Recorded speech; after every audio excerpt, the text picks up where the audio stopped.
তোর মেয়ের কসম বলবি? এখন পর্যন্ত কতজনকে কোবাইছিস?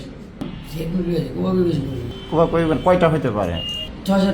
6-7 জনকে কোপাই। তাহলে এই যে 6-7 জনের পরিবার ক্ষতি করে, সারা জীবন যে তোরে অভিশাপ দিবে, তোরে খুঁজে নিয়ে বেড়াবে, তোর এটা ভালো লাগবে? তো 6-7 জন যে কোপাইছিস তোরে পাবলিকে একটু গণধোলাই দিয়েছে, তোরে যদি পিটায় মারতো এটা কি অন্যায় হইতো?